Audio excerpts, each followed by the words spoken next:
కేసీఆర్ గారి మాటలు పసలేని మాటలుగా 2 సంవత్సరాల తర్వాత నిద్రలేచి నేనున్నానంటూ వస్తున్నటువంటి కేసీఆర్ గారికి 10 సంవత్సరాలలో రాష్ట్రాన్ని ధ్వంసం చేసి విధ్వంసం చేసిన అంశంలో పొరపాటు జరిగిందని క్షమాపణ కోరుతారని చెప్పి అనుకున్నాం. అసెంబ్లీకి రమ్మంటే భయపడే పరిస్థితి, జనం బాట పడతారని చెప్పి అనేటువంటి మాట మాట్లాడుతున్న సందర్భంలో జనం మధ్యలోకి వెళ్ళడానికి స్పేస్ ఎక్కడుంది మీకని అడుగుతా ఉన్నా. ప్రజల ఆలోచనకు అనుగుణంగా గౌరవ ముఖ్యమంత్రి రేవంత్ రెడ్డి గారి నాయకత్వంలో బ్రహ్మాండంగా పనులు జరుగుతున్న వేళ రాష్ట్ర ఆర్థిక పరిస్థితి 8 లక్షల కోట్ల అప్పుల్లోకి మీ పరిపాలన ద్వారా నెట్టివేయబడ్డప్పటికీ ఈ రాష్ట్రాన్ని ఒక గాడిలో పెట్టి ప్రతినిత్యం 18 గంటలు కష్టపడుతూ మా ముఖ్యమంత్రి గారు రాష్ట్రాన్ని ముందుకు తీసుకుపోతూ ప్రజలతో ఒక చక్కటి సంబంధాన్ని, బాంధవ్యాన్ని ఏర్పరచుకున్న వేళ 2023లో మీరు చూసిర్రు. ఈరోజు తోలు తీస్తా అని చెప్పిన మాట మాట్లాడుతున్నారు. ఆల్రెడీ మీ తోలు తీస్తే ఎండిపోయింది 2022 ఎన్నికల్లో.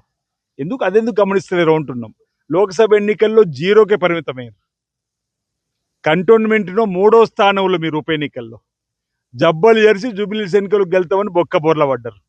ఇటీవల పంచాయతీ ఎన్నికల్లో జూబిలీస్ ఎన్నికల్లో పోలే నోట్ల 51% కాంగ్రెస్ పార్టీకి ఆశీర్వాదం ప్రజలు ఇచ్చినటువంటిది.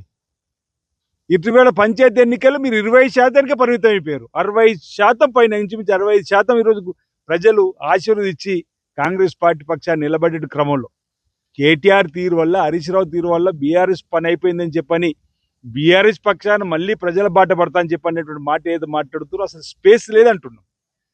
ఎక్కడ కూడా ప్రజలకు ప్రభుత్వం మధ్యలో గ్యాప్ లేదు.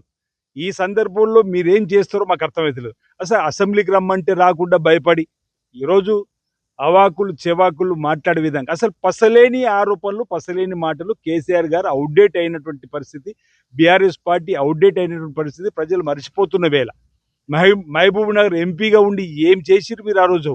ఆ తర్వాత ప్రభుత్వం వస్తే మహబూబ్ నగర్కి ఏం చేసిరు అంటున్నా. 811 టీఎంసీలు ఉన్న కృష్ణా నదిలో మాకు 300 టీఎంసీలు చాలని చెప్పని సంతకం పెట్టి ఈరోజు కృష్ణా నది జలాలు అప్పనంగా ఆంధ్రాకు కట్టబెట్టింది మీరు కాదా అంటున్నా. గోదావరి జలాలలో నీరు నాపుతని చెప్పి కాళేశ్వరం కట్టి కూలేశ్వరంగా చేసిన సందర్భం మీది కాదా అంటున్నాం. బాగా గుర్తు, రోజా గారి ఇంటి దగ్గరికి వెళ్ళి భోజనం చేసిన తరువాత ఏమన్నాడు? రాయలసీమను రత్నాలసీమగా మారుస్తున్నారు. ఈరోజు కృష్ణా జలాలకు తీరని అన్యాయం చేసింది బీఆర్ఎస్ పార్టీ, కేసీఆర్ గారు. ఫ్యూచర్ సిటీ గురించి కూడా ఈరోజు మాట్లాడే మాటలు మతిలేని మాటలు అంటున్నాం.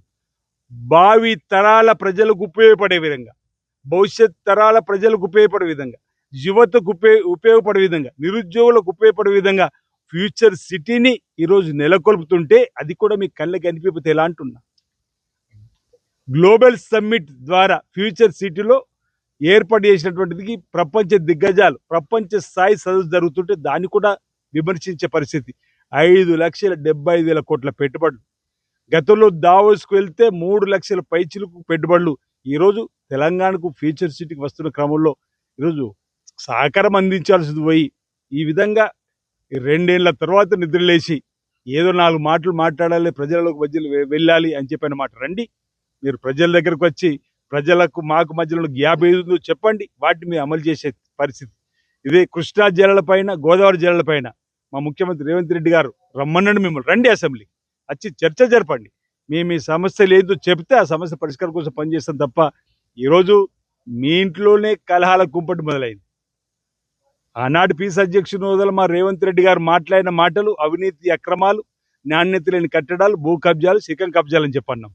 అవన్నీ నిజమని ఈరోజు మీ కూతురు కవిత అంటుంది కదా. ఈరోజు హరీష్ రావు గారి ఇంట్లోనో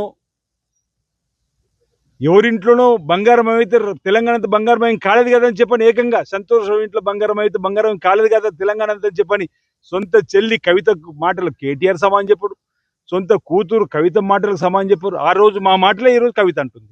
ఆనాడు అవినీతి అక్రమాలు జరిగిన మాట వాస్తవమే, భూ కబ్జా జరిగిన మాట వాస్తవమే అన్నటువంటి దానికి ముందు సమానం చెప్పే ప్రయత్నం చేయాలి. మీ ఇంట్లో ఉన్నటువంటి కలహాలను కాపాడుకోవడానికి కోసం ప్రజల మధ్యలోకి రావడమే తప్ప ప్రజలమైన మీకు ప్రేమ ఎలాంటిది లేదు. కేసీఆర్ గారు 2 ఏళ్ళు అవుతుంది ప్రజల ఇబ్బందులు పట్టించుకోకుండా, అసెంబ్లీ జరుగుతున్న అసెంబ్లీకి రాకుండా, ప్రజల పక్షాన సలహాలు సూచనలు ఇవ్వకుండా ఇంటికే ఫామ్ హౌస్కే పరిమితమైనటువంటి మీరు ఈరోజు తేరుకొని నిద్రలేసి వచ్చి ఏదో చెప్పాలనుకుంటున్నారు. సరికాదు. ఇప్పుడు తోలు తీస్తా అనే పదం సరైనది కాదు. మా ప్రభుత్వము రాకంటే ముందు రేవంత్ రెడ్డి గారి నాయకత్వంలో మీ తోలు తీస్తే ఇప్పటికి ఎండిపోయింది ఆల్రెడీ.